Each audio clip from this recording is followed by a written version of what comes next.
Good morning, everyone. Thanks for joining us. This is Mark Burgess with DCEO, and I'll have Bethany start the introduction to the session today, and then I'll pick up after that. Good morning. This is Bethany Yeager with KEB. Today's webinar will focus on the TEGL, the Training and Employment Guidance Letter, number 315. Links to the TEGL were provided to you in the meeting notice, and Mark has it pulled up on the screen, so we'll scroll throughout that during the meeting.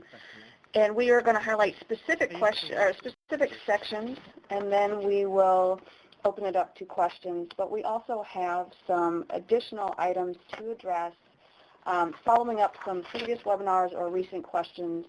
And some of those might be more specific to local areas. And at that time, we will announce that, the webinar so far has covered the TEGL, and now we're ready to transition into that more local area specific content or information. And, you're free to bounce off the call if that might not be pertinent to you. So we'll be cognizant of everyone's time and just let you know when that transition is taking place. If it's not relevant, you're free to bounce off the call. And then we will also do a few other housekeeping items related to future webinars, and we can update you about that. We are, just so you know, we are not having a webinar on Wednesday, July 29th. We'll call that a bye week. We, on our end, are going to take some time to plan what might be good topics for Wednesday webinars in August. And so just note on your calendars there will be no Wednesday webinar on July 29th, but we are planning for what might be most useful and helpful throughout August. And we'll also mention, and we'll give you a reminder, but we do plan to issue a survey to everyone who has participated in the WIOA Wednesday webinars about topics that you would like us to cover or talk about on the July 22nd webinar. So you will get that survey in your email inboxes shortly after today or sometime this afternoon. And that survey, you will be able to rank about 11 items that you would like us to talk about in the July 22nd webinar. So given that, today is, again, we're going to focus on the TEGL and a few housekeeping items. Mark, if you have anything else to add, otherwise please feel free to begin on the TEGL.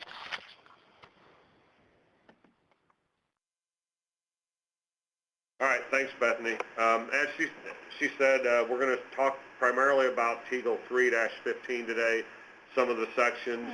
I don't anticipate this will take the 2 hours that we have assigned today. Hopefully we can get out of here a little bit earlier than usual. But that'll also, we do want to leave time for questions if anyone has any more of those. So feel free at those point in time to ask the questions. TEGL 3-15 addresses services that are available to adults and dislocated workers under WIOA, trying to clarify the changes from WIA to WIOA. So we'll start with page 2 on that, and let me scroll down. What I'm going to do with this document, because there's so many pages, I'm going to take it off sync to where I'm guiding it page by page, so everyone at computers will be able to scroll through the pages at your leisure and keep up. That way, if somebody, if I'm talking or that and I kind of forget to scroll through, you can all still access the pages we're talking about. Beginning with career services on page 2, section 4, and some of the stuff will be a repeat, but I know we've got some new people, some names we're not recognizing. I think as we go week to week on these things, additional staff are getting notified. I know we've got more OET staff on board today than we've had in the past. They've made themselves available. So we are trying to cover some things that maybe some of the staff have not heard. So we apologize if some of it is repeat, but some of the things that we have discussed in the past, we continue to have questions. So that's why we want to address them again. But under the career services, the core and intensive of WIA are no longer, they are now career services, all bundled into a couple different categories, and those are basic and individualized. As they state in this TEGL, until a point in time that the wizard can be updated. For those at the level, administrative level that need to understand this, the core services will be basic, or basic services should be considered core, and individualized services should be considered intensive. However, as you look down these lists, they don't necessarily all match up in that way. That's just a performance issue at this point in time. Additional information will be provided by DOL in future TEGLs and 10, so we'll keep aware of that. One thing with the services is we sent out a service matrix with the WIOA notice that got issued on July 1st. That outlined all of these services that you'll see in this section of the TEGL. We categorize them under adult and dislocated worker. That attachment to WIOA notice 15-NOT-01 attachment C also outlines youth services, although this TEGL doesn't necessarily highlight youth services. You want to keep that kind of sheet handy, especially for your career planners, so that you know what services are now available. All of these services have to be made available to every customer that comes in and becomes determined eligible, especially for the individualized, but the basic ones need to be available for all customers. Bethany, if I can ask you also to speak to, in addition to this career services matrix, or I don't want to call this a matrix, this is just a listing of services, because KEB, in addition to some of OE staff management, are working with core partners on a true services matrix, and what that means is we're trying to identify all of the partners, which of these services they can and should be providing. So I know Bethany has been involved in that. We wanted to let her have an opportunity to speak a little bit more about that so that everyone understands the kind of the differences between the two service matrix or tables that you're going to see. Sure. So this is Bethany. We have been coordinating for quite a while now with the state-required partners. And so that, DHS workforce, community services block grant, rehabilitation services, adult ed, Perkins, CSEP, Title I, Wagner-Pizer, DOC, Second Chance. So all of them have been at the table and have taken some time and thought to indicate, of the 13 required career services, which ones are they going to offer through their program, and how are they going to offer them? So there are 11 of the 13 career services are basic services, which are outlined in the TEGL.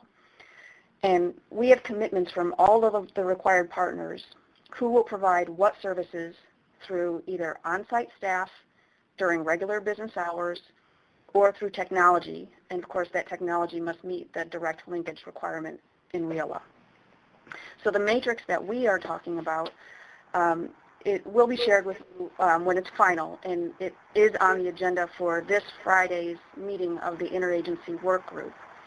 But it's close to being final, and it goes through all 13 career services, and we have agreements about what that looks like. And the next step will be to think about, okay, now what one-step career centers might these be offered? This is not intended to be a top-down decision about what one-step career centers are going to be in each local area, but that discussion needs to happen at the state level first, and then we'll broaden it out. But the decision will eventually be what staff and during normal business hours will be in what location offering what services, and where will the technology options be available. So all of that is being mapped out and captured in this two-page matrix, which will be shared when it's final. Mark, is there anything else that I could shed light on? No, I think, I know at IWP this was brought up, and the question is, well, what do the local areas do in the meantime? And that's still a decision that kind of has to be made at the local level. I mean, that's not anything OAT can decide for them as to how they're going to handle ensuring all of these services are made available.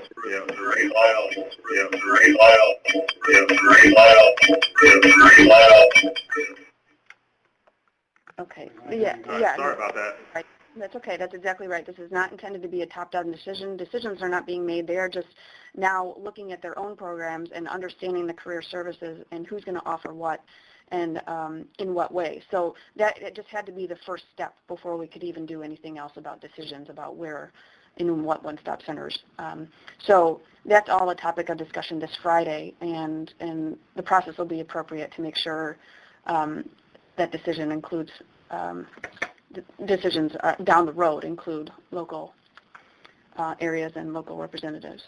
Right. I see Pam typing, and I just want to reiterate to everyone that the phone lines are open for everyone at this time and as we start these webinars. So if you've got something to say, feel free to ask the question or make a comment.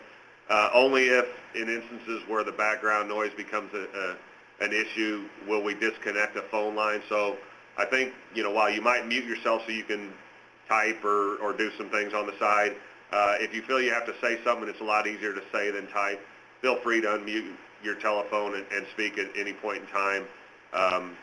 So if you, Pam, if you'd rather discuss what you were trying to type, feel free to.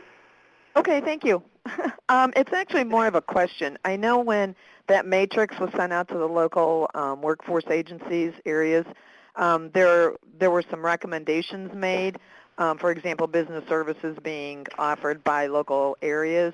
And I'm just wondering, were those recommendations included on the matrix that's going to go to the interagency team for final approval or blessing or whatever?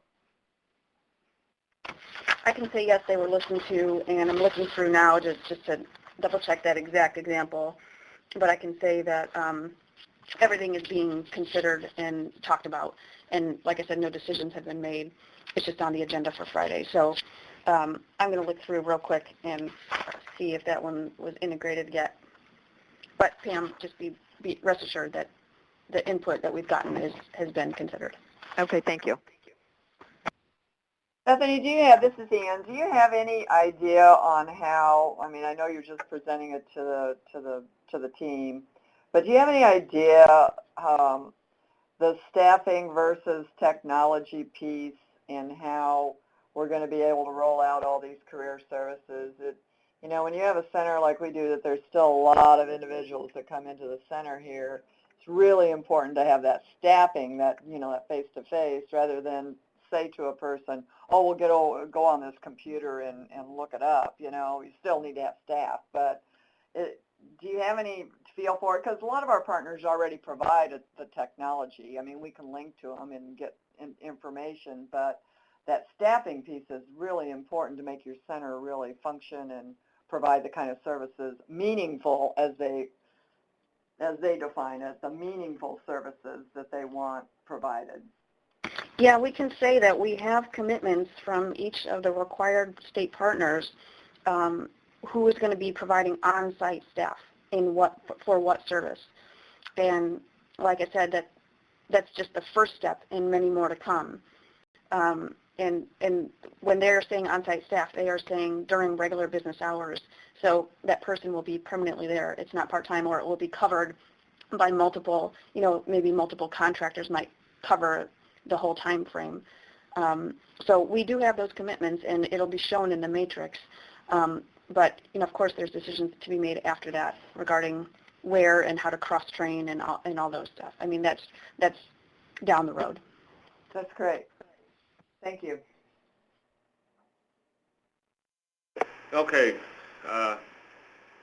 Without going any further into how the services are going to be provided because of the decisions that need to be made, we'll look at the actual services that need to be provided under WIOA. You'll notice under the list on 2, 3, and 4 of this TEGL, many of them are the same as were provided under WIA. They maybe have some different language to them. So we won't look at all of them in this list.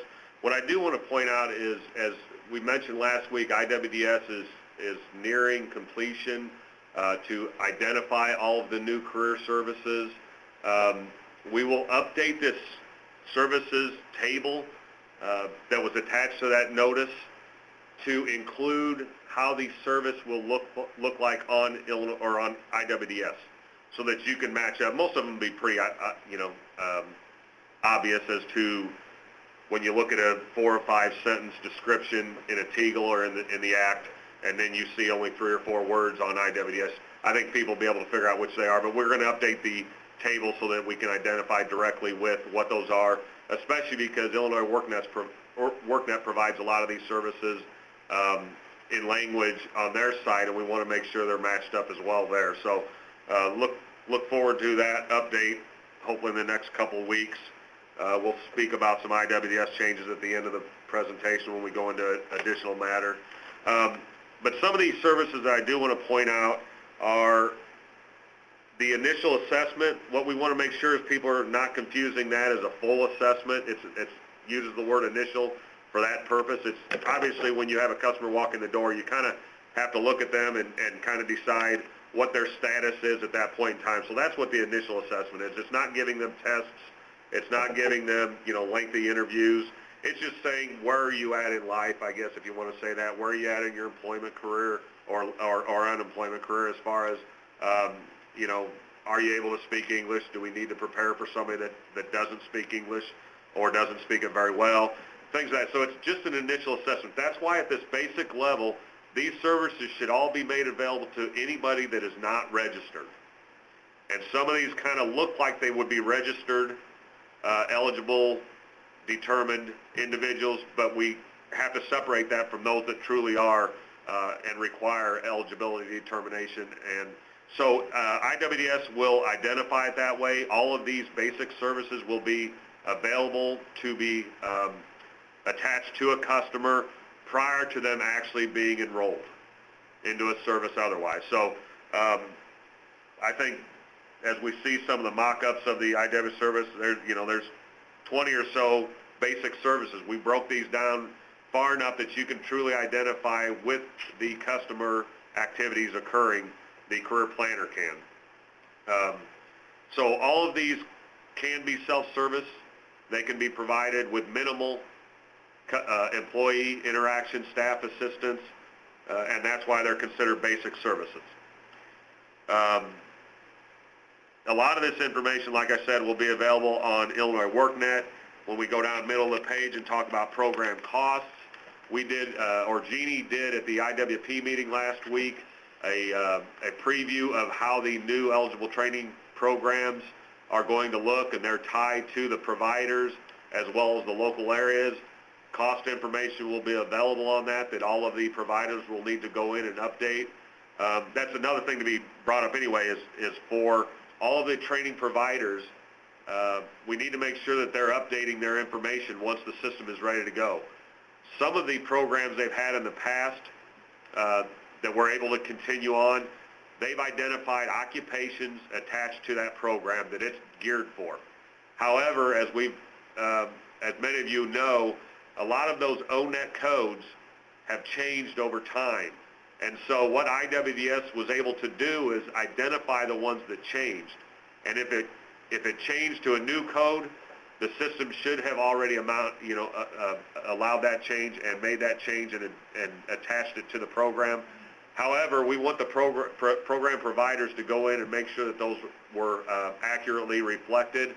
Also, some of the ONET codes just disappeared because they eliminated the code, whether they gave it to a new occupation, gave it a new occupation code, or that occupation was dissolved and renamed altogether. Anyway, some of those ONET codes no longer exist, and so those were removed from all programs that they were attached to. So again, that's another reason for the providers to go in and review the information once the IWDS system is fully updated. And again, we anticipate that's going to be done by the end of the month for training providers. We will get notification out to everybody when that does occur. And then we will probably have, I imagine, as Bethany said, next week's session will revolve around your input as to what you want to hear. And my guess is the 2 or 3 that relate to IWDS and eligibility will be some of those higher identified, higher listed on the survey. So we'll be prepared next week to present a little bit more information on IWDS with that regard. Performance, we really don't have much to say yet because we're waiting on additional assistance and guidance from DOL. Almost down at the bottom of the page, one of the services available should be financial aid assistance. And we need to make clear that the career planners aren't providing the same financial assistance that they did under WIA because it's a lot more expanded. Under WIA, I know some areas did provide financial assistance, meaning they assisted the customer in, hey, you're going to, once you get a job, and some of this financial assistance, again, goes from basic to individualized, depending on the level.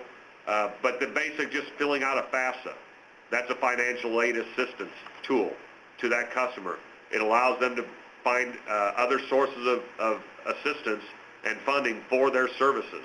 And as WIOA outlines pretty specifically, the WIOA funds are the last resort to funding of a service.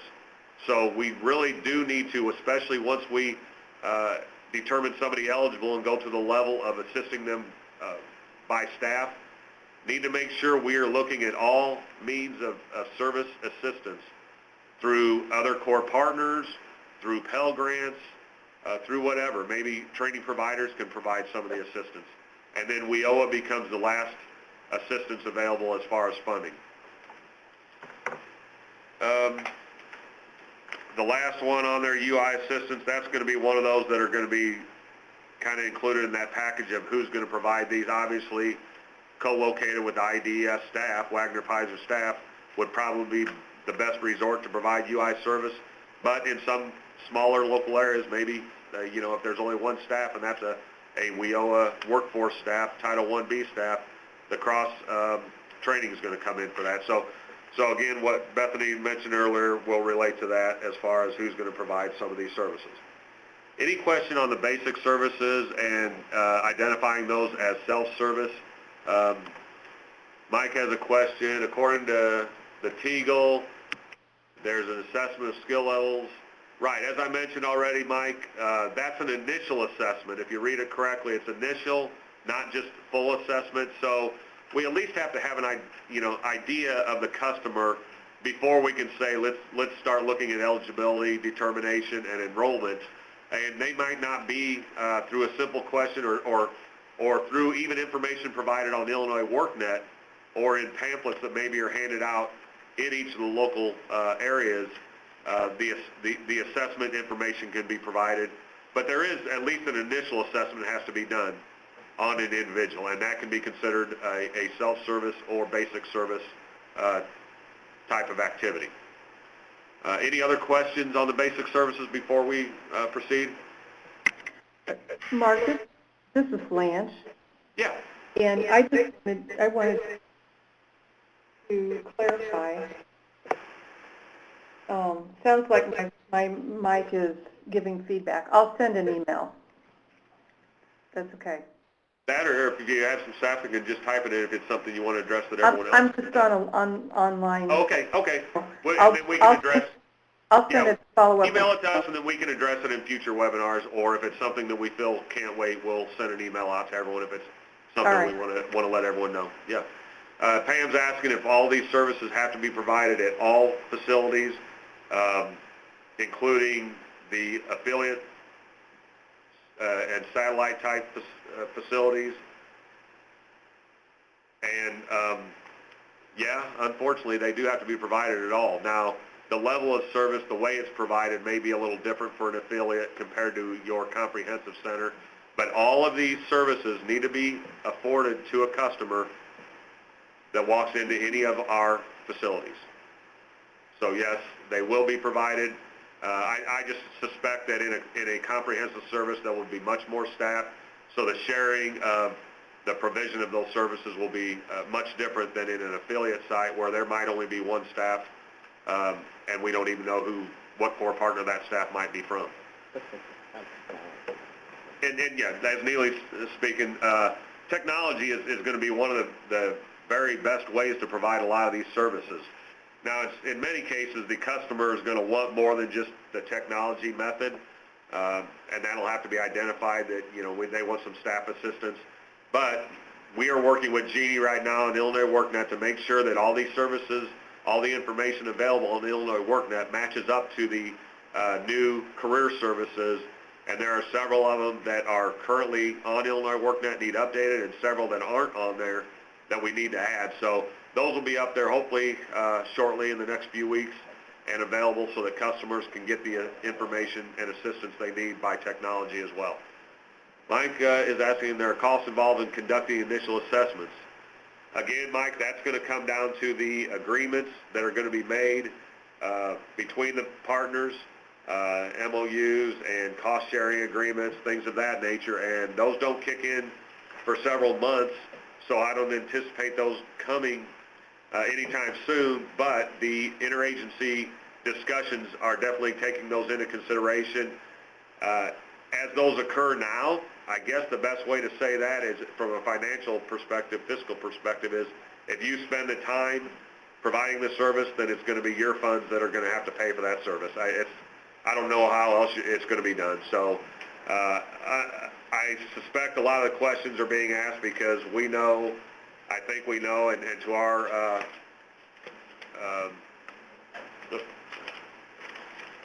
to the WEO workforce Title 1B, we provide a lot of those services. We do get a lot of the funds compared to some of these other services, but it's an unfortunate situation that those agreements aren't in place yet, and so we just kind of have to go forward as best we can, ensuring the services are available, they're provided, and they're funded according to staff providing that service at this point in time. There will be some self-assessment tools that are available, or they are available already on the Illinois WorkNet. So for this initial assessment, you can utilize those, hand those out to the customer, direct them to those assessments on Illinois WorkNet, and that's a way to both minimize your time from staff perspective, but also try to reduce the potential from going to from the self-service side of it to a staff-assisted side, where we now have to determine eligibility and enroll. So utilize everything that's available. In addition to those tools, I want to kind of get sidetracked a little bit, but we've had a lot of questions asking for templates, other worksheets, things of that nature. And part of what we're doing is we develop policy, is develop templates as well. I know John Barr and his staff have worked to develop several fiscal templates. Those should be available shortly if they're not already available on Illinois WorkNet. An email should go out once those are available to direct you to the right page on Illinois WorkNet. So be aware that those are coming rapidly in some cases. Others, they'll come as policy is issued or shortly thereafter. I know people have mentioned that they like templates. The one thing that I need, I think, from a policy perspective is what exactly is it you do want? We've had people say, well, we want OJT templates. Okay, do you want a contract template? Do you want some kind of a work template? Things that the customer should be aware of when they're involved in an OJT? Something the employer should be aware of? So we kind of need just a little bit more information. If you want to direct that to me, Mark Burgess, through email, we can start gathering all that information and determining what templates and what worksheets and forms we want to put together. As we develop these, we're going to involve several of the local staff. We'll kind of mix that up depending on what the actual topic is to ensure that we're getting different staff, not always the same staff from local areas. But I know a lot of the local areas have these templates in place, have forms in place, and we want you to provide those to us as well so we can use those as a basis to provide, develop all of our documents. So just like I say, be aware that we are going to develop some templates. Just give me some information as to what it is you're looking for so that we can add that to the list of items we want to develop in conjunction with KEB staff. And to loan from the programmatic monitoring staff. Yeah. Those are very consistent. Yeah, well, it will, as Laura says, we'll be involving our fiscal and our programmatic monitors in this as well so that we can ensure the review tools and monitoring tools match up to what we provide you so that if we give you a template to use, they aren't requiring something different. So we'll ensure we involve everyone here staff-wise to develop everything. All right, so if there's nothing else, no other questions we'll wait on the comprehensive assessments because that isn't an individualized career service. We'll move on to those. And John's asking, is the comprehensive assessment and other services to be standardized? You know what, again, that's discussions of the core partners. I am not involved in those. Bethany is. She kind of gave you as best an indication as to how those discussions are going at this point in time. There's a lot more to be discussed, you know, and it's going to take some time before we can get some agreements, especially start writing things on paper with signatures that say this is how things are going to be handled at each of the local areas. So until we get further along in that, and I'm looking at probably thinking, you know, 2, 3, 4 months before we have a real good indication as to how we can feel about who's providing services. Even with the service matrix, once we determine who's providing that, we still have to determine how it's going to occur in the facilities because there may be some facilities that don't have staff that we identify as should be providing them. So that's where the cross-training will come in. So as far as comprehensive assessment and any other services, how that's going to be handled by the core partners, it's just kind of a wait and see and just look forward to additional information. And we'll continue to have Bethany in these webinars provide updates as appropriate as to where they're at in those discussions. With regard to individualized career services, I've mentioned before on Illinois WorkNet, these are fairly consistent with what was considered the intensive services under WIA, but there are some differences. One of the things, and the main thing, is the development of an individual employment plan. That is now going to be required of all customers going forward. So if they're, as of July 1st, and what we've asked the local areas to do at this point in time is just utilize the trade IEP as the basis for doing an IEP if you don't already have one developed. We are working again with Jeannie and Illinois WorkNet to get one online so that it can be done there. We can tie other services to that individual or employment plan, so you can gather additional information as you do that. One thing to keep in mind that I want to clarify is, I know I've mentioned it in past webinars, we no longer call our staff or your local staff case managers under WIOA. Not to say you can't continue to call them case managers, we just want to be reflective of how the actual act is written. So they're considered career planners, and the reason for that is because we're looking for long-term goals through training, you know, assessments, through training, and getting employment that lasts. It's not a short-term employment, it's a, you know, it's a career. So that's why they've done that. However, case management and career planning still exist, both of those terms. And the differences between those are case management is are the activities involved with documenting in IWDS, gathering documentation necessary for eligibility determination. It's those activities. Career planning relates to the career planner, as I just mentioned. It's developing a plan. What does this individual need to get them to that employment to where they have a self-sufficiency wage and it's an employment that's going to last. So when you look at the individual employment plan, that's one of the first steps in career planning. We're laying out all of the steps that customer needs, that individual needs to get to that goal. So we're going to develop an IEP.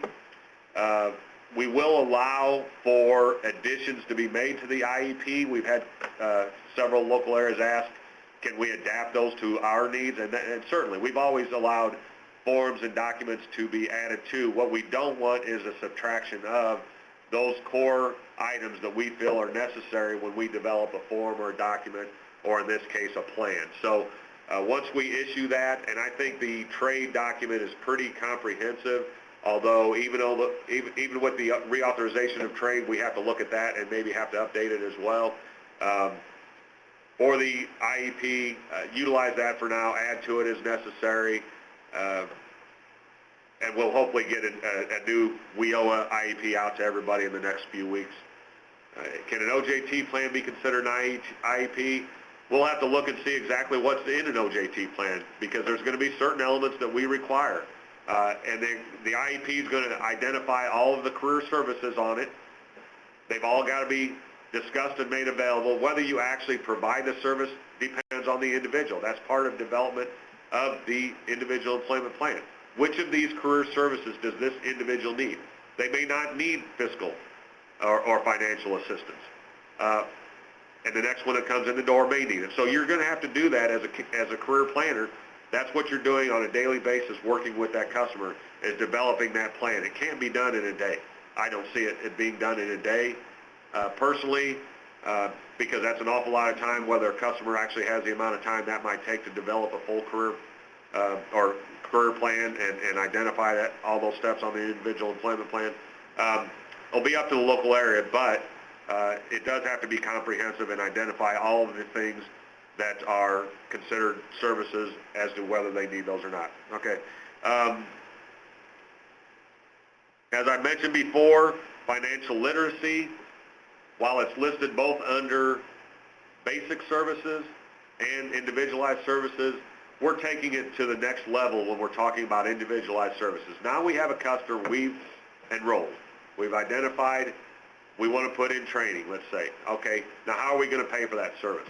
Under this financial literacy, not only does it include filling out a FAFSA, it's also looking at the core partners to see if they maybe can assist in providing funding for that service. But it also extends out beyond that. This individual may never, or maybe years back, had a situation where they're full-time training. They have kids. How am I going to pay for that? So again, it's another financial consideration. And what we want to make sure we do when we're developing a financial literacy plan, going through these services, is to ensure that that customer can complete that program. So many times in the past, I think we've heard of a customer enrolling, maybe a really good candidate for the training program, could be very successful, get employment, except for the fact they can't handle daycare costs. They can't handle whatever it is they need, daily expenses, while they're in training because they're not making any money. They don't have the opportunity to have even a part-time job, or that part-time job doesn't support what they need, and so they just drop out, and it becomes a negative on the program. So we want to make sure that the career planner is taking those considerations into that whole financial literacy service part of the individualized career services and individual employment plan. Many of these others I'm not going to highlight because they're pretty basic to what we know from the WIA services and that. Any questions that anyone has on the individualized career services?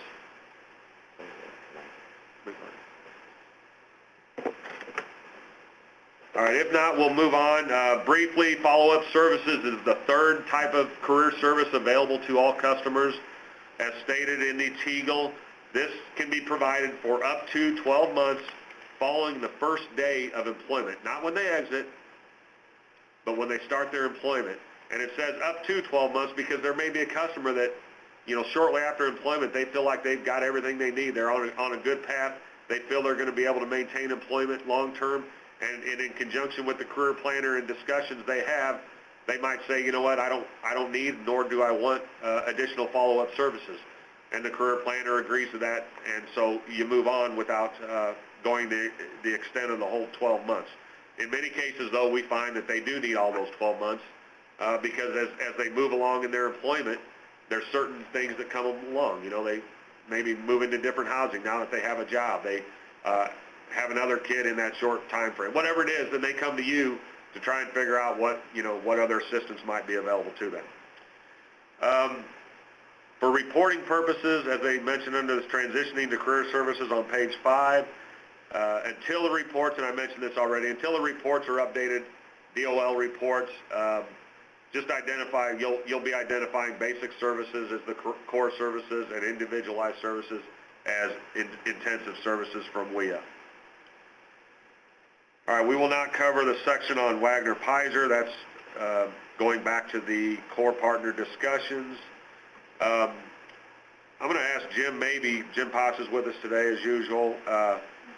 One of the eligibility determinations might be that somebody is underemployed, or maybe a characteristic might be a better term rather than eligibility, but a characteristic of somebody is that they're employed, and in general, we're dealing with people that are unemployed, but that individual might be underemployed. And so we want to make sure that we are serving those people. They give you 3 or 4 bullet points here of what might be considered an underemployed individual, and we might want to serve them because we want to get them full-time employment, or we want to get them a job that pays a lot better wage than what they have right now. So Jim, if there's anything you want to mention that ties even to IWS. Well, it's not necessarily IWS. I think this goes back a lot to your local policies on defining self-sufficiency in your own areas. Typically, most areas for a dislocated worker, their self-sufficiency is defined by a percentage of the layoff wage from the dislocation job. Meaning if I had a $50,000 a year job and my UI ran out, so I took a $25,000 a year job, that's less than half what I was making before. So that's, if your local area had a self-sufficiency policy of up to 80% of the dislocation job, well, that person is still eligible based on the previous dislocation. So a lot of that's your local policies on that, and I really encourage to use for the dislocated worker the pre-layoff wages, a percentage of that, because that's, I think, the most bang for your buck. I mean, if a guy or gal is making a good amount of living, you know, 60, 70,000, and they lose that job, and we have a self-sufficiency defined at $16 an hour, well, they're not going to be able to afford to pay the bills with the lifestyle that it was before. So a lot of that is local areas' decision, though, on those. So that's all I have to say about it. Okay. One thing he mentioned, UI and it running out. One of the things, and this may be more directed to the Wagner-Pizer staff as we develop these agreements as to who's providing services, but we also makes it clear that what they're really intended to do is not wait till UI services are almost exhausted before we start talking to customers. We want to have a system where when they walk in the door for their UI services, and I'm only mentioning this even though we're not Wagner-Pizer because our staff still deal with these customers. And when they walk in the door, we start the services as necessary immediately. Maybe we can get them off of UI before they exhaust those benefits. So it's not a situation where in the past some areas and some customers may have waited till the very end to come in. We want to talk to those customers immediately and say, hey, let's not wait till you're out of UI benefits. We can get you a better, income by getting employment compared to what you're getting on your UI benefit. All right, we'll move to training services. And they kind of broke down training into 2 different sections. One is training services in general, but then further back they talk about all those training services that are provided by a contract.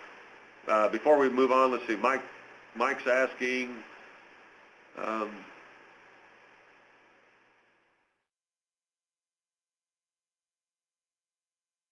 why we don't include household income as part of that self-sufficiency determination.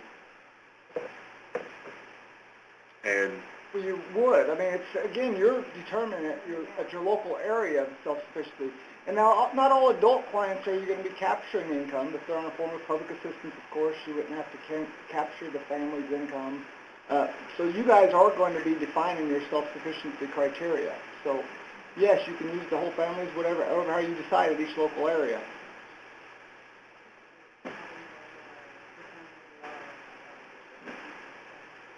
As Laura said, it's typically based on the poverty level or the LLSIL levels for your, it's broken out with the policy that went out back in April from determining low-income status. yeah, well, that's why we issue those policies. Is one of them's LLSIL helps determine eligibility, but the poverty level we provide so that you, as a local area, and the boards can determine the local policy, and typically it's, like they said, maybe 200% of that is what we're going to consider as a local area self-sufficiency, or whatever, 150%, whatever the percentage is how it's documented in the local plans and determined by the board. Okay, under training services, we've got to tie these again back to the individual employment plan.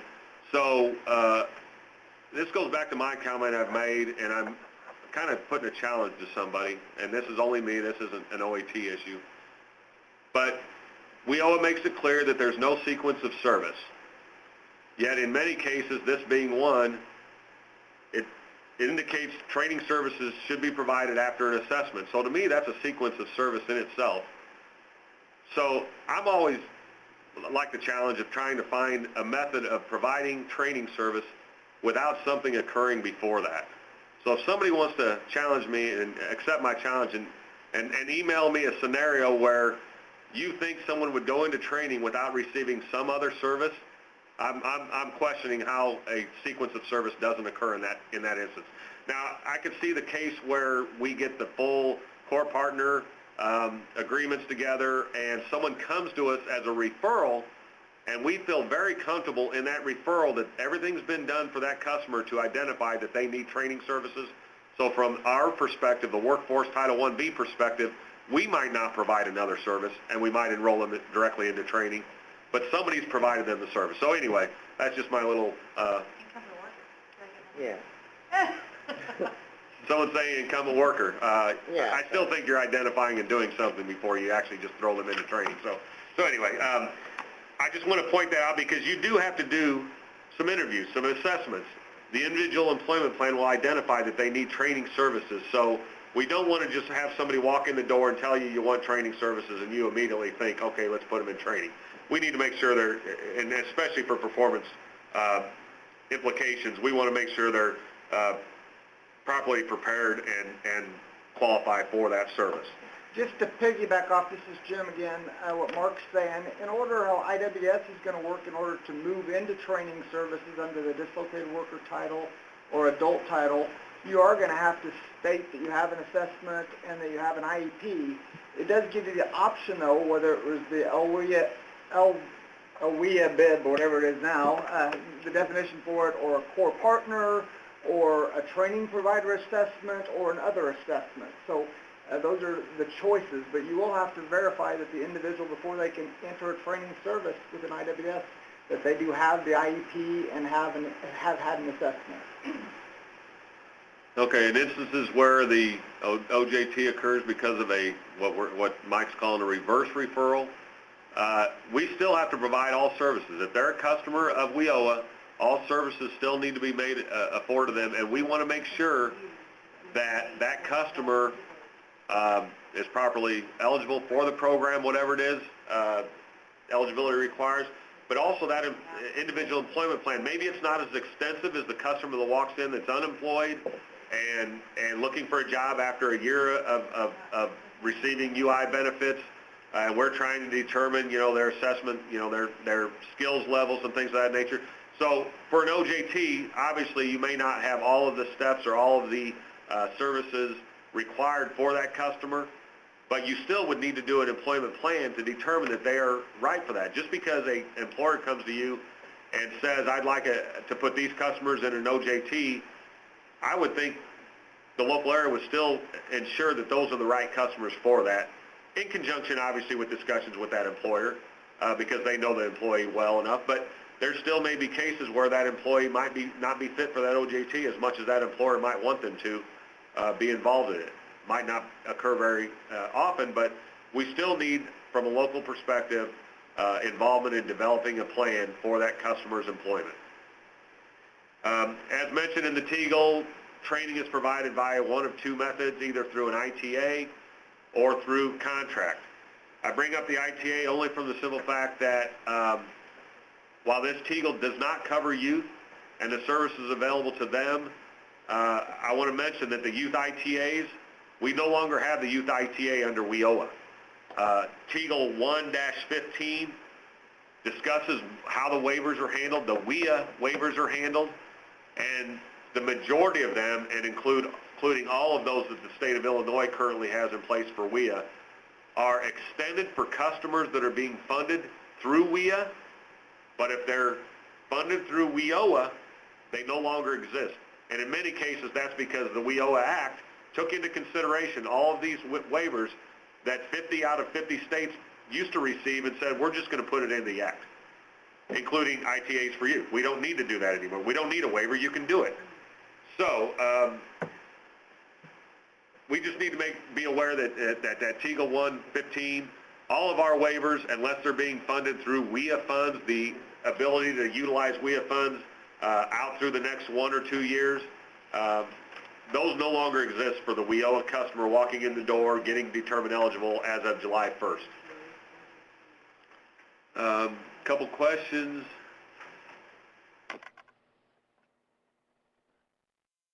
Debbie's asking, can someone be put in training if they've been determined eligible under WIA? Yes. And we won't go into the whole fiscal aspect of how the funds work, but if a customer was determined eligible under WIA prior to July 1st, all of the services they can receive and should be receiving are the WIA services. However, you can expand on those by providing any new WIOA services as well. The funding of those is a different issue that I know John Barr's on this call. He's had several discussions with local areas, workshops, and emails. So he's handling all the fiscal aspects of the funding of WIA compared to WIOA services. But if a customer was determined eligible prior to July 1, at that time they were considered a WIA customer. They are now considered a WIOA customer being funded through WIA funds. Everyone is now considered a WIOA customer per the TEGLs that have been issued and further guidance in NPRMs. So if they were determined to be eligible to receive a training service prior to July 1, they should be enrolled in that service. There's nothing to hold that back. How do we reflect basic and individualized service have been provided for training? I'll let either Jim or Neely handle that because they're more familiar with, especially how IWDS is going to handle that. In IWDS, you're going to have to answer if you've had an IEP or an assessment. We assume that you've had some sort of basis and an assessment. I mean, we assume that you've had some sort of, the services will be marked on your local service screen that we'll talk about. But in order to move on to training, you have to receive an assessment and an IEP.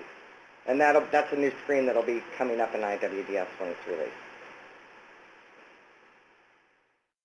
Okay, and also with the issuance of the WIOA notice that came out July 1st, we provided a checklist of all of the available services that the career planners should be utilizing until IWDS is updated and beyond if they like doing the paper application and then putting it into IWDS at a later time so that they can focus on the customer as they're discussing it and not worried about putting it into IWDS immediately.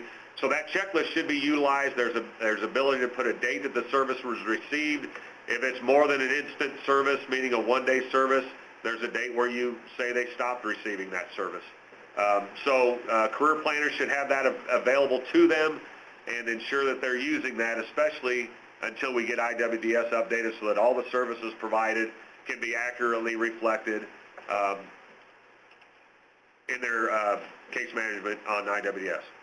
All right, with ITAs for youth, as I mentioned, if the customer is considered a WIA customer before July 1, they can continue to have their services funded with WIA funds until those funds are exhausted or the end of the life of the funds.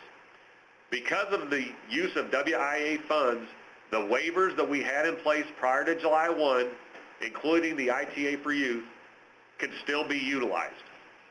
On July 1, WIOA funds now are to be used for new customers or WIA customers transferred into WIOA because maybe you've run out of your WIA funds. If they're utilizing WIOA funds, there's no need for a waiver for ITA for youth because yes, WIOA allows youth training services for out of school. Yeah, right. Just so what Laura was saying is, the ITA can be used for out of school youth ages 18 to 24. Remember that youth was expanded to the age 24 under WIOA. Outside of that, we cannot utilize ITAs for the other groups of youth because we don't have a waiver. And at this point in time, TEGL 1-15 says they have no indications that they're going to provide waivers. So I think what they want to do is see how WIOA plays out, see what concerns all of these states have, local areas have combined, and then start determining whether they should open up for waivers. The Act allows for waivers, but right now, DOL has said they're not going to issue waivers. They're not going to approve waivers until they get further into the implementation of WIOA. So if it's a WIOA youth, please keep those two things in mind. Only out-of-school youth 18 to 24 can utilize an ITA. All right. Do we need to wait 90 days to enroll participants who are exiting in-school youth to enroll them in post-secondary training?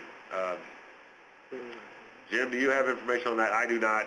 We will have to bring that back for discussion, I think. Yeah, I still think you have the same, I believe what you're asking about, can you exit them and then put a new application? If that's the question, you're still going to have to wait 90 days for a new application for an exited client. Jim, this is Julie Courtney. Has there been any discussion on how we might be able to transition some of the WIA in-school youth who are now out of school to WIOA without doing that exit and having to wait 90 days? Yeah, we'll have to address that. I don't think Matt Hillen's on the call today. He's our youth kind of advisor here at OET. So we will have to present some of these youth questions to him. I don't want to say I don't have the answer to that personally. Youth is something that Matt handles. So this is Jim. This was a question that came up from OES 7 a week or two ago, and it was addressed to Matt, and he went to DOL on it, and you couldn't exit them. Whatever they are when they're certified, that's what they stay at until they're exited for in-school and out of school.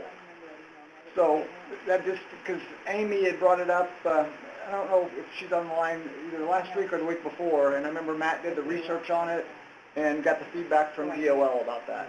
So basically the answer is they will not let us transition any WIA in-school youth who now qualify as a WIOA out-of-school youth into WIOA, but without exiting them and waiting 90 days. Correct, right. So you've basically lost that person. And lost them.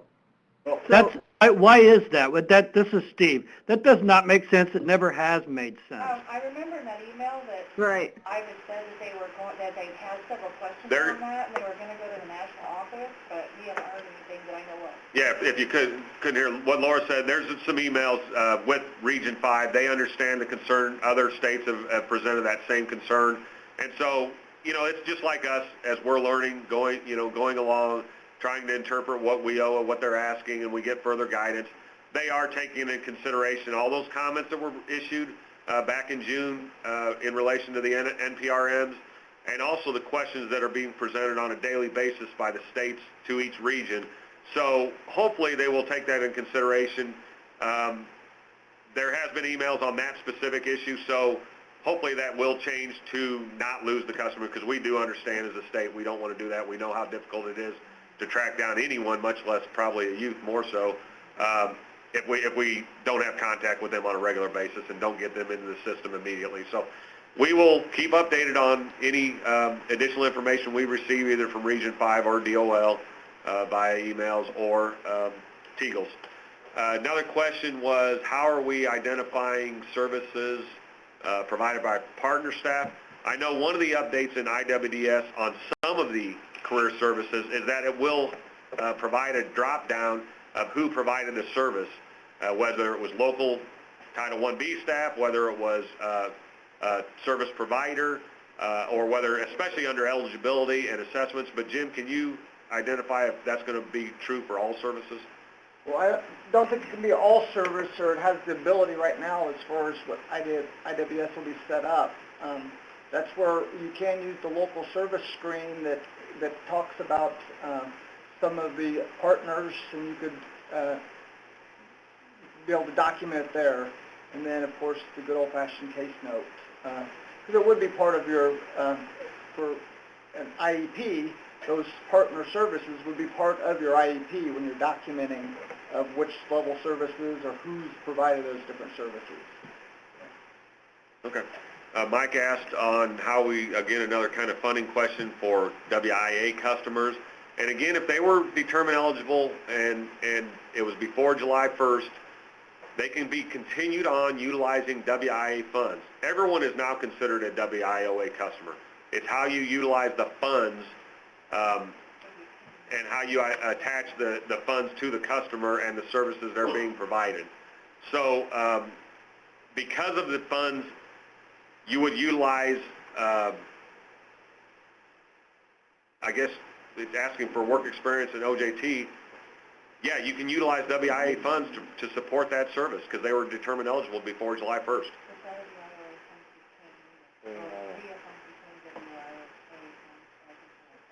I believe the rule was that they have to be, the service has to be in the case note and it has to be obligated prior to July 1 in order for it to continue under. Right, yeah, Laura's clarifying, and that's why John's on the call, or at least he was typing. I don't know if his line is open.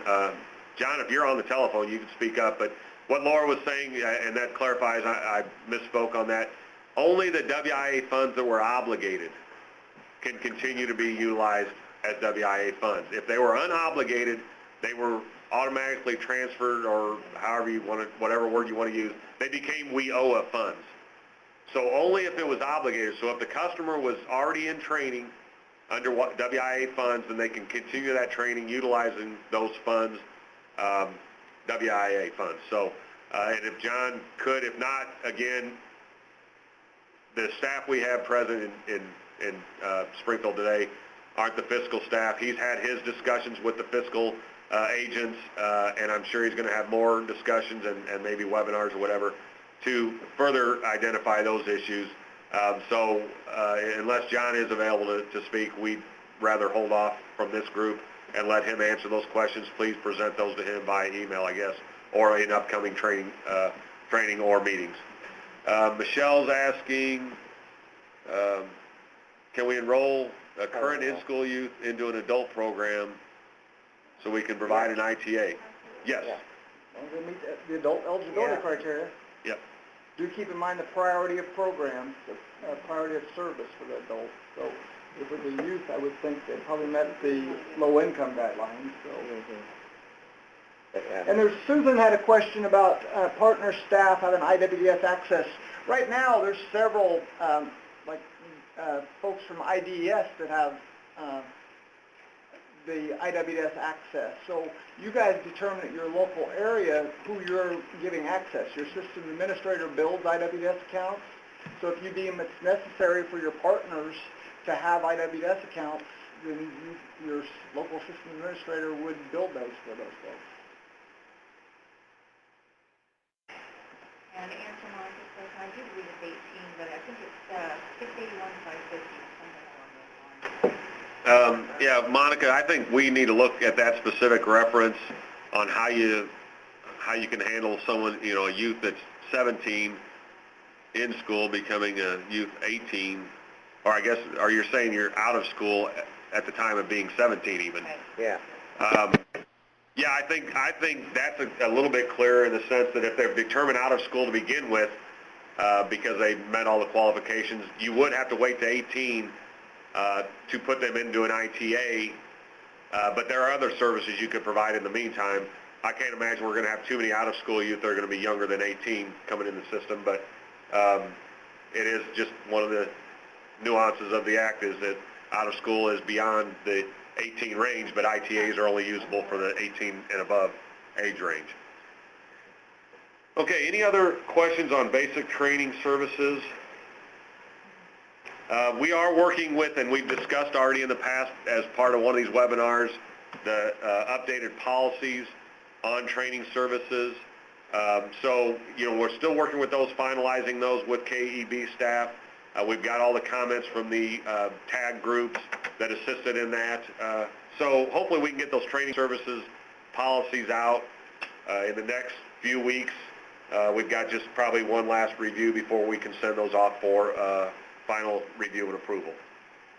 Hey, Mark, I just have one comment about policies in this particular TEGL. It says under transitioning to training that state and local area policies and procedures for training individuals in adult and dislocated worker programs must reflect the criteria above. Now, I find that very vague.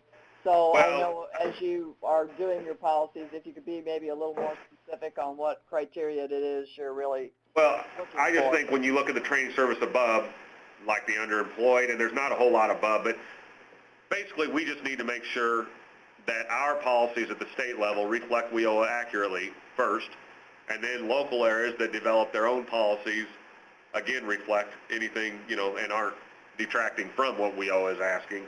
So when they provide TEGLs and other NPRM, other guidance, we need to make sure we're incorporating that into those policies and not missing out on some key elements that they want going forward under the WIOA Act.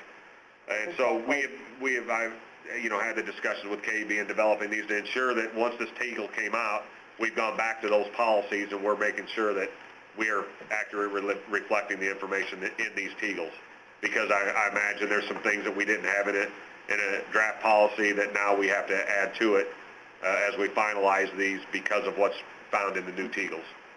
And locally, we're thinking the same thing, so. Exactly. So once we issue ours, you'll have to do the same thing of reviewing them and see what additional criteria you want to impose at the local level and make sure, and that's always been allowed, is just make sure you aren't going, being less restrictive than what the Act is allowing and then what the state is allowing as well.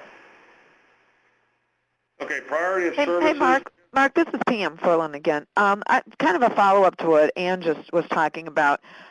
When you folks put together your guidelines or outline or whatever it is you're going to do for our local plans, would it be possible for you to, somebody to identify, local policy needed here or something in part of the guideline or the definition or whatever? Yeah, we are looking, we kind of anticipate, we've definitely been looking at that and trying to gather all that, but there are so many places that things say local plans and so many older TEGLs that still are relevant that we were looking for other states to see if maybe somebody else had done a better job than us. I've got to actually have an email into DOL, their page master or whatever from their ETA website, requesting that. They responded saying they're looking into it. We have not got a response on that, a follow-up. So we're hoping they can give us a list of that.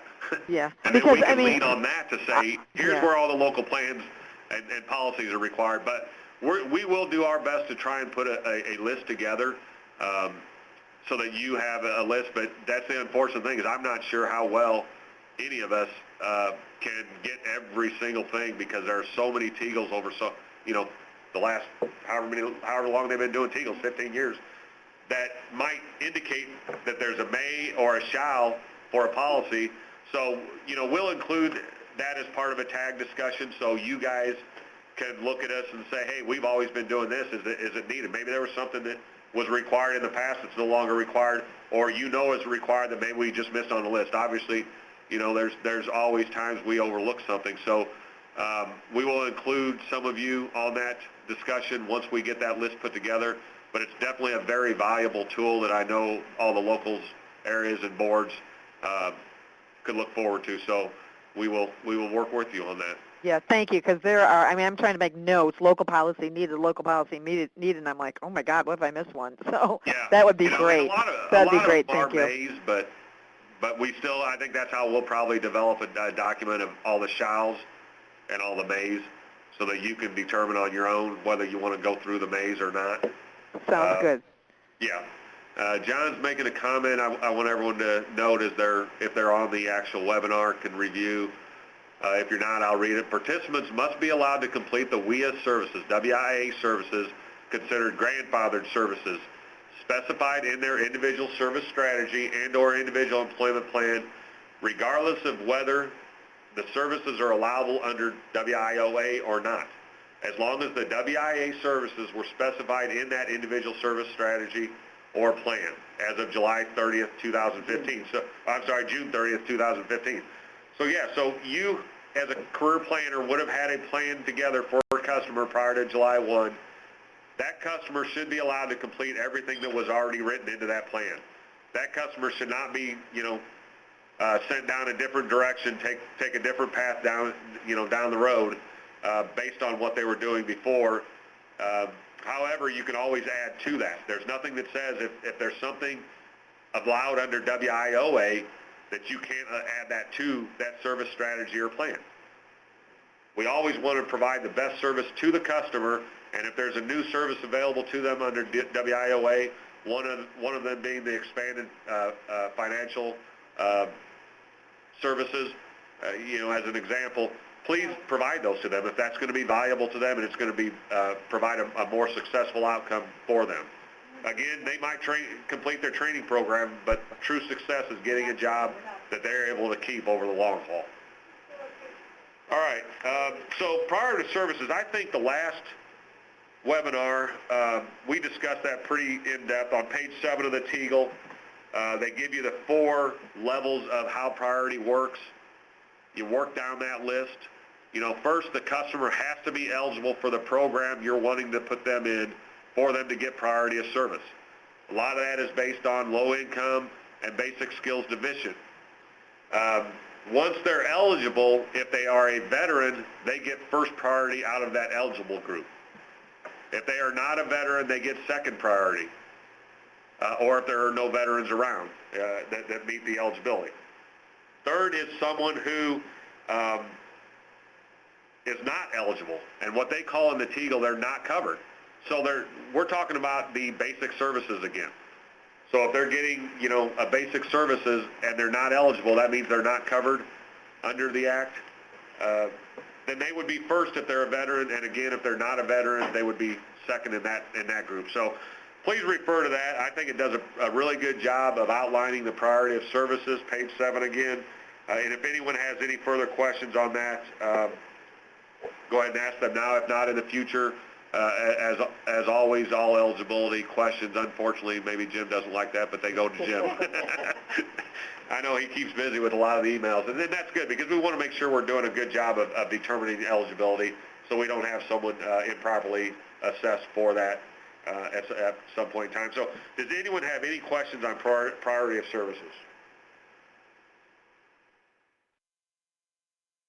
Mark, I would just mention the one significant thing that we can draw your attention to in the TEGL, and it will be in the eligibility June 17th webinar summary, that under WIOA, priority must be provided regardless of the level of funds. That's a difference from WIA.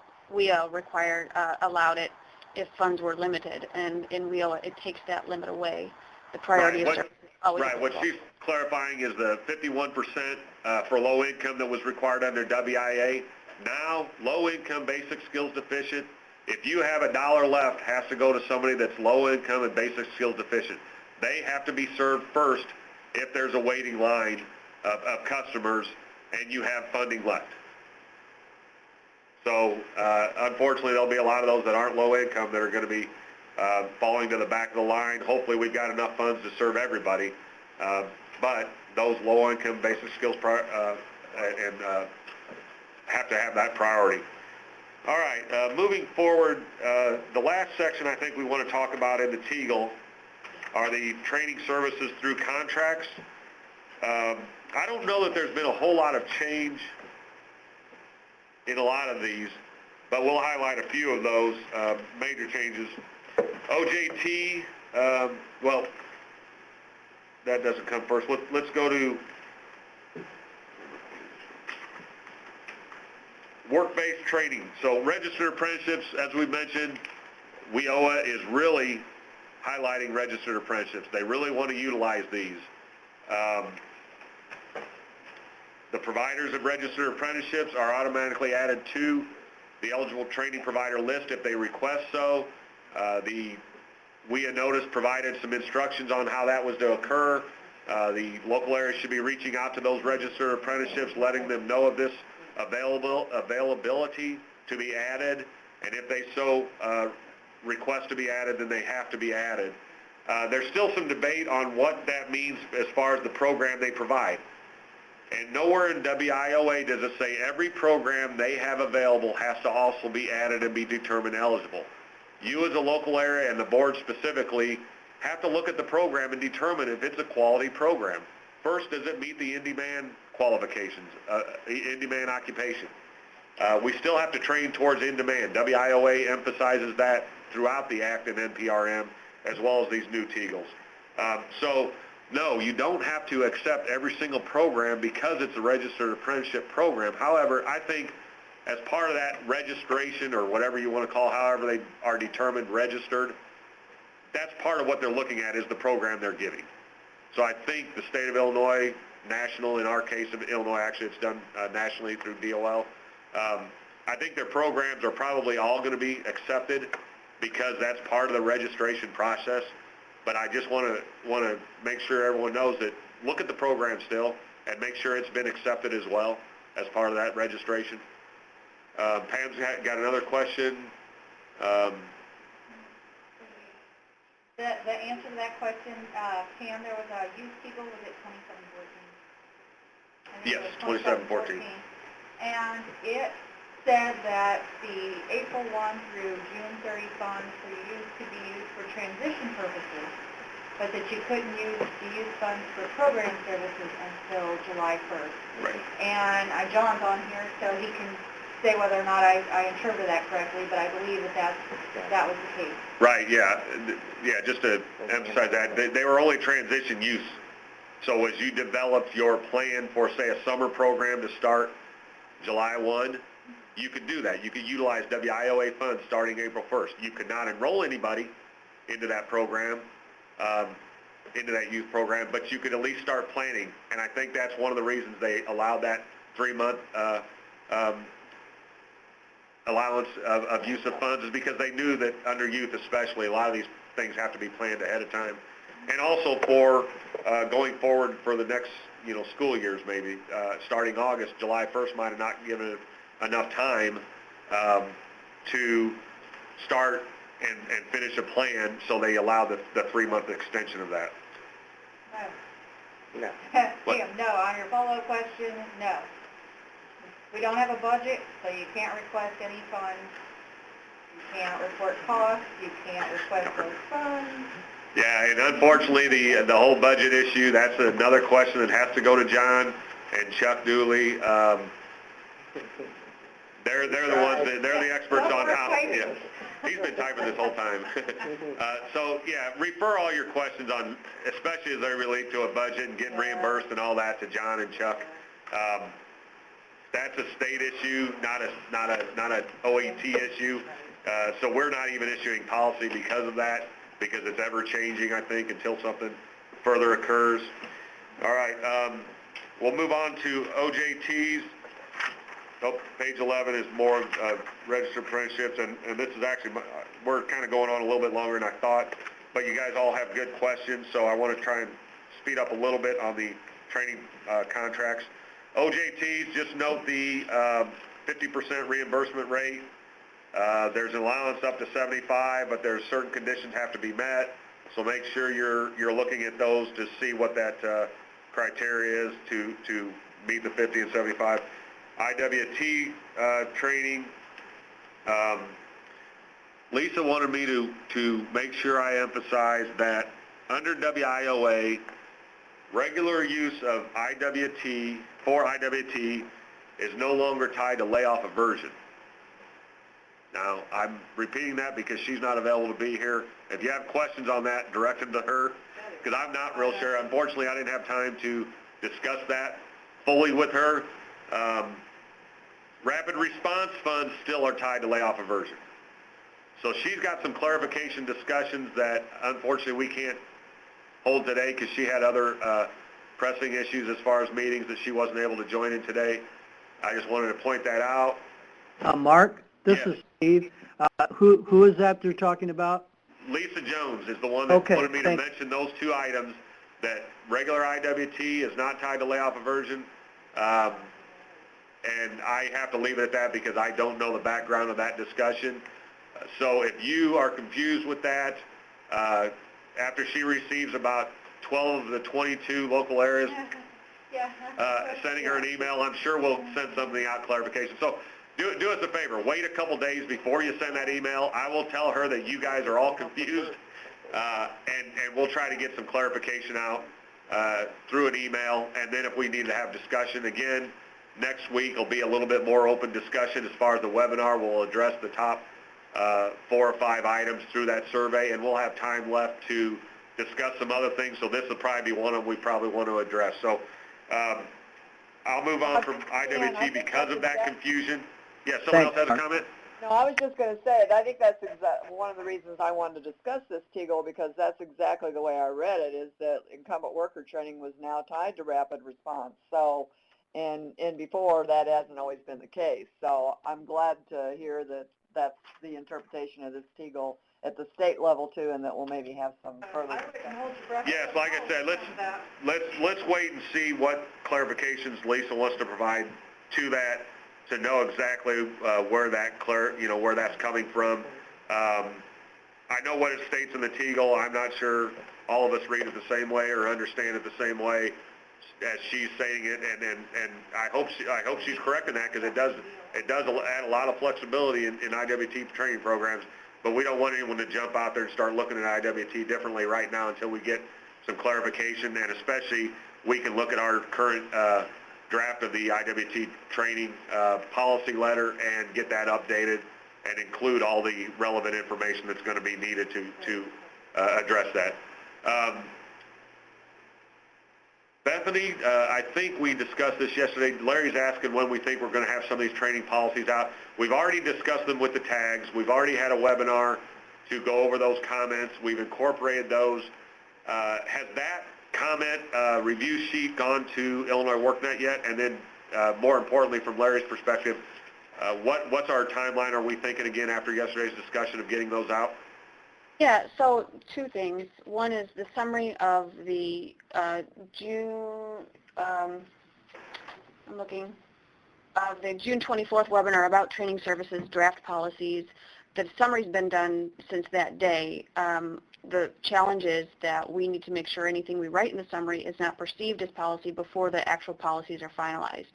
So we're very careful, and that means some of the topics that we talked about and that we did summarize need to be taken off the table for now until we have time to fully vet them and think through them thoroughly to make sure we understand the implications and to make sure that they're not perceived as the policy before the policy is issued. So the second issue is, so we're working with OET to finalize that, that summary.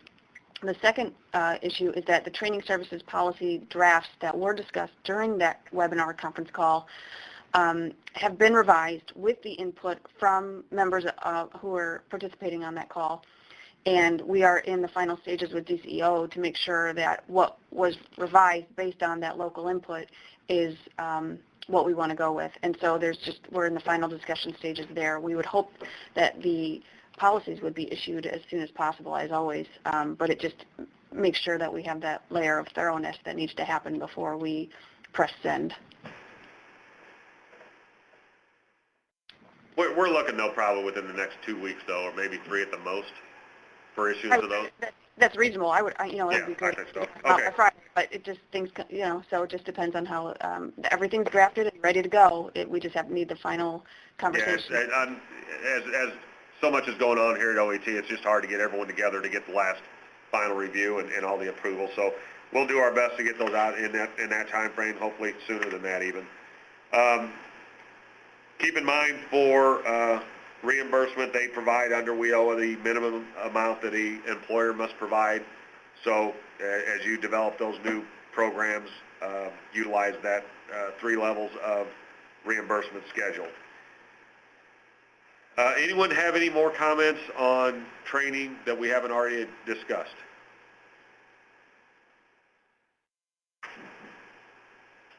If not, the last section of this that I want to address at this time, and we weren't going to address rapid response because that's a bigger discussion, policies being developed on rapid response.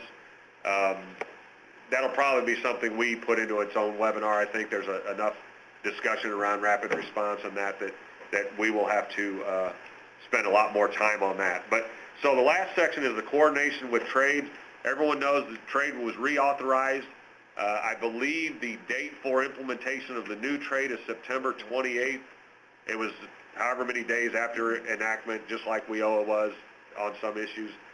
So it's an odd date, but that's when the new trade come in. It's kind of like the old trade of 2011, but not really. So the trade staff are feverishly putting together new policies. They will be providing training on that. As far as it relates to this TEGL, the emphasis is on co-enrollment and understanding that the customers of trade should get the services, if possible, through WIOA, via the co-enrollment and dual enrollment, however you want to classify it. At the end of the trade section in this on page 15, I wanted to kind of clarify the OJTs that are handled for co-enrollment individuals, trade and WIOA. The way it reads, it says, WIOA allows up to 75% reimbursement, which is true. Trade only allows up to 50%. So the way they word it is, if trade pays for 50%, they state WIOA would pick up the other 25%. That's correct. However, if trade can't pick up 50%, maybe there's not enough money to pick up 50%, they only pick up 25%, WIOA could pick up 50% because they still aren't spending more than 75% of WIOA funds to get up to that 75% level. So hopefully that's clear. It doesn't, in my mind, read correctly when I read those 2 or 3 sentences. So basically, you can't exceed 75% at all for a reimbursement, and trade can only pay for 50% of that 50% of it. So if I got a $100,000 program, 75,000 is should be eligible for reimbursement. Only 50,000 is eligible by trade, and WIOA can pick up the rest of the whole 75 because they're eligible to do 75%. So work with your programs, work with your trade funding, whatever you have left. My understanding is we've, in the past, kind of had plenty of trade funds. So utilize those when you can and save your WIOA funds. So if you can do up to 50% with trade, utilize that whole 50% out of the trade funds and lean on WIOA for the lesser amount to get up to the 75%. Okay, that's the TEGL. That's all we wanted to speak about the TEGL. We've got another half hour that hopefully I won't take that much longer, that I wanted to clarify some things related to local board certifications and the forms specifically. So if those of you that aren't relevant to that discussion want to sign off, we appreciate you having joined us again today. Look for the survey to dictate our conversations next week, same time, 10 o'clock in the morning, and we look forward to having you join us again. If you are staying on and you want a little clarification, an email was sent out by Lisa yesterday to try and clarify some of the issues we had, both via concerns via email as well as during the IWP meeting last week. And so we'll go over those real quick. Basically, the forms 2 and 3 are we've had some problems with when they were initially issued. Form 2 is the appointment/reappointment form, and we had a couple fields on there that we've changed and or deleted. The original form had ONET code for the identification of the employer, it's for a business member only, that business member is associated with. However, as we know, ONET code is an occupation code, not an industry code, so we had to change that. We also had on there, now that WIOA requires at least 2 small business representatives out of all of the business members, you have to determine whether those businesses, based on the NAICS code, are considered small businesses, and that's utilizing the United States Small Business Administration Table of Standards. So we ask for either the number of employees of that entity, and when we talk number from entity, it's ownership based. So if I have 15 locations under one ownership, it's all the employees combined. If I have, the kind of classic example is franchisees. So if I own a McDonald's in Springfield, I own 3 of the facilities, but I only own those 3. We obviously know there's millions and millions of McDonald's employees, but under ownership, I'm only having to worry about putting those numbers for those 3 locations I have ownership of, okay? So it's the entity, the ownership is how you determine, whereas in the past, under the old format, we were kind of looking at locations only, but WIOA makes it clear that it's the entire business that we want the numbers. The other criteria might have been, it was one or the other, either number of employees or average annual receipts. And again, you would go to the table in that 30-some page document and determine whether they're asking for the number of employees or whether they're asking for the average receipts to determine whether you're a small business. We had some concern by a lot of businesses or business members on the boards, local boards, that they did not want to provide that, or at least did not want to provide that in writing. And so we had a discussion with IWP, and the resulting decision was we took that field off of the new form that was issued yesterday. It's no longer there. However, there's still a checkbox that the appointee or reappointee must check to say, I am a small business. And we will take their signature as attestation that they've verified they are truly a small business according to those tables. So we no longer require that field to be completed at all. You as a local area and the local board just assumes that that business member, by checking that and signing it, have verified it. If you have reason to believe something other, then that is up to you to go to that member and say, we don't believe you're a small member for whatever, or small business for whatever reason. We need to verify this. Again, we're not asking for that data to be provided to us in writing, especially not on the form. So going forward, we've alleviated that issue. If you had the old form that had either the ONET code or the average annual receipts fields, and you've already processed them, or you're on your way to getting a signature, you can utilize the old form. Just make sure that what you filled into the ONET code field is actually a NAICS code. Because the ONET code, while we can probably assume the type of business for many occupations, we really can't assume it. We don't want to assume it, so you want to make sure the NAICS code is listed properly there, even if you're utilizing the form that says ONET code. We know when it comes into us, Laura and Beverly Miller are the ones that review those. They know to accept that as long as it looks like a NAICS code and not a ONET code, and review it and approve it accordingly. So those are the issues that were on Form 3. I'm sorry, on Form 2. On Form 3, the two issues were first, when we'll kind of go back historically. Starting back in about April, we were developing these forms, and I sent them out to the IWP membership for testing and draft, as well as an assistance tool for you to determine if you're going to meet the requirements of WIOA as far as board membership requirements. They were only supposed to be done in draft.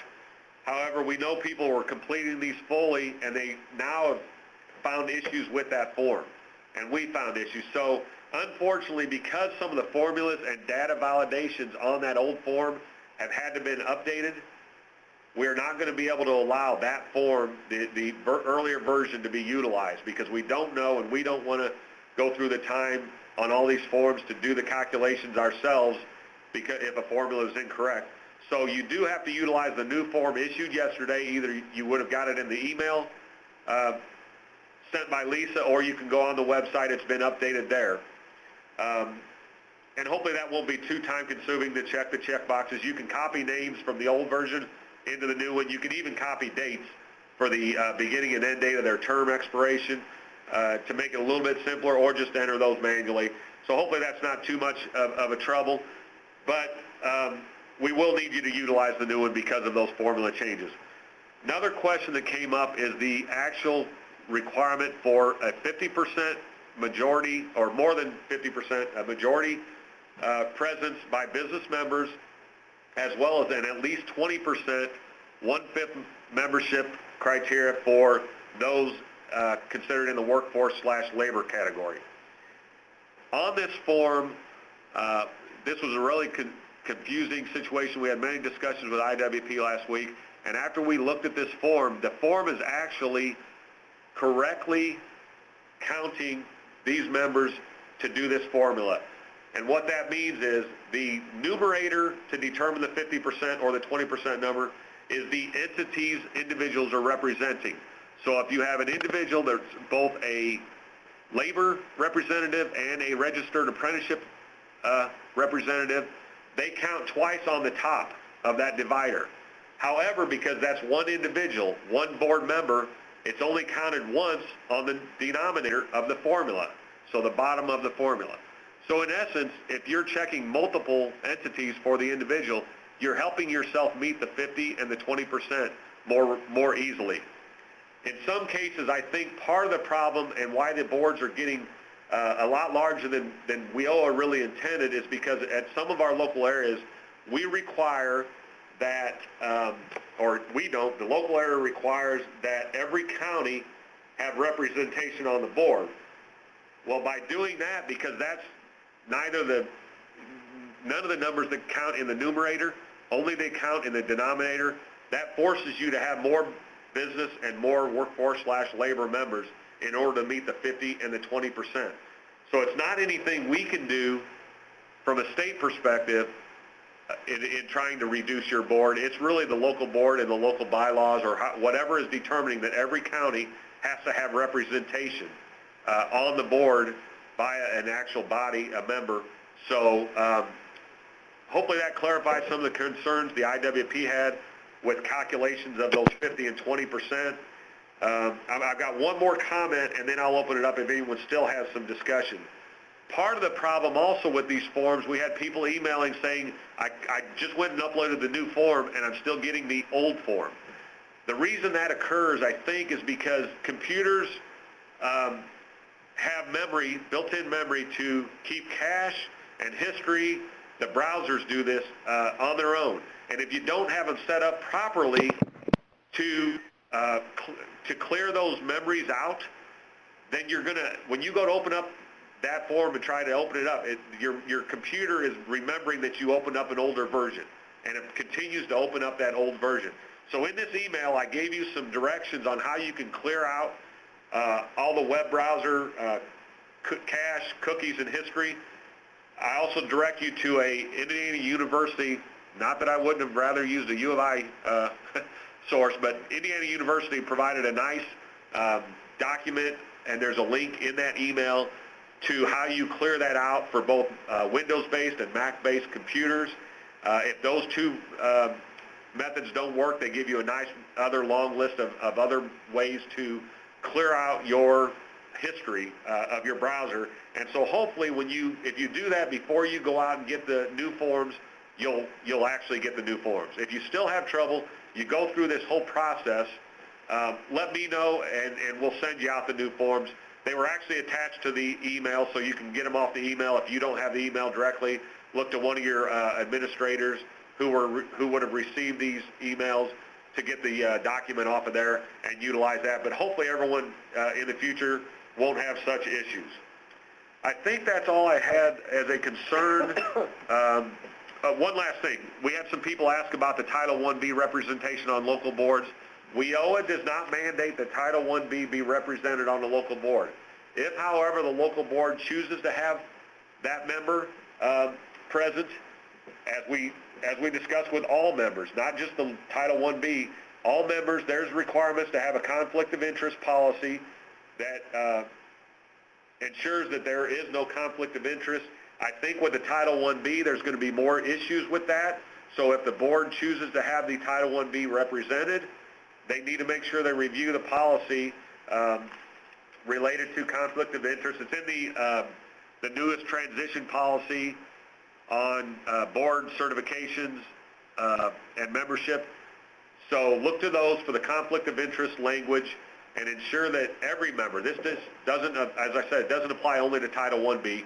It's all members have to abide by the conflict of interest, and they must refrain from discussions or voting on anything that is either a real or a perceived conflict.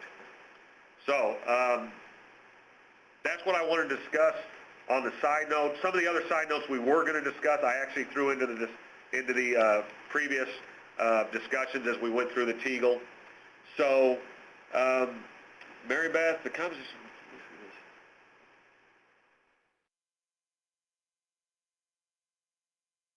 It is 1.2. I'm sorry if the email said 1.0. We've never used the version numbering system, and I didn't want to use 1.1 because I would have assumed that was the original document if we had used that reference. So going forward, I put a 1.2 on this one, and if we have to update further, we'll be a 1.3, 1.4 until we have to issue new policy, which will then change the first number in that reference. So yes, the new version has a V1.2, July 2015, V1.2 on the bottom left footer. That's the version you should be using of these forms. The nomination form did not change, so while it's still out on the website, there's no reason to believe you couldn't use the version you might have had before as you receive those nominations in. And then the only other thing that changed on the forms was the second tab on the composition summary form, 003, is the profile of the board. It's as developed when you complete the composition summary. Okay, so I need to go back. Obviously, someone's saying we have an attachment wrong. That attachment was sent after I left yesterday. I'll go back and look at it. I know the right version. I'm pretty sure the right version is on the internet, so you can always go to the internet, the policies page, and download it from there. But I'll look at that version and make sure we get out to you the correct version. Conflict of interest, I don't know the regulations on what can be or should be in bylaws. I don't know why you couldn't include conflict of interest language in the bylaws. Sounds like a good place to be because it is all related to the board members. So Pam, yeah, I would think that you would want to. You talk to your CEO who approves the bylaws and make sure they're okay with putting those in there. Any other questions? We did go a little bit further. I didn't think we'd take quite the majority of the 2-hour time, but are there any other questions that have been lingering with anybody that we didn't clarify today outside of those that we said it isn't appropriate today, especially some of the fiscal and like rapid response that's suited for a different discussion? Anyone else that's still on the line have any more comments or questions? Mark, this is Pam. I have a clarification from something we said early on, back about the partners and the whole idea of offering the basic services at the affiliate offices. Does this actually mean that partners would be able to offer basic services that would include things such as determining whether somebody is eligible for adult, dislocated worker, and youth services? I mean, what's the extent of everybody offering basic services, and would they be doing this at their own offices? Well, yeah, I mean, I'd rather leave that to Bethany, but that's where the whole discussion of the core partner programs and cross-training potential that might be necessary in order to make sure that all these services are available. But, you know, in some cases, what you've asked is definitely what might have to occur to ensure those services are made available to every customer. But Bethany, I don't know if you anything more you have to add than what you've already said about how those discussions are going. The only thing I can add is that subrecipients or, you know, national contractors will be used in some cases and providing, you know, for example, outreach and take and orientation. You know, so I think, you know, we've accommodated some of that, but I think I don't feel comfortable giving a definitive answer on that, Pam. I'm sorry. I'll try to get back to you, though. Okay, just so somebody does, because that's going to be obviously very key, and if we have to do or have discussions amongst our own local core partners, then I think that's going to have to be something discussed at the interagency level. Yep, I'll note that down. Thank you. Thank you. Okay, any last ones? All right, well, appreciate all your participation again today. I continue to think these are very... Someone else have a question? Okay. I continue to think these are very valuable, and we continue to get feedback saying the local areas are very thankful that we're doing these. As Bethany said, next week will be a little bit more of an open discussion. We'll highlight the top identified topics first, and if we have additional time, we'll address any other questions that you might have. We'll skip the 29th, and we'll be sending out a listing of what we're going to do in August once we get that developed. As always, utilize that WIOA notice that was sent out July 1st. If you have contact, you know, if you need to contact anybody here at OET for specific topics, there's a listing of all the email addresses that you should use depending on that topic. So again, appreciate all of the input. I think appreciate KEB's assistance with this, as well as Illinois WorkNet staff for setting this up, especially the phone call. I think these last 2 weeks with the new phone system have gone very well with very few, if any, interruptions and disruptions. So we look forward to hearing from you.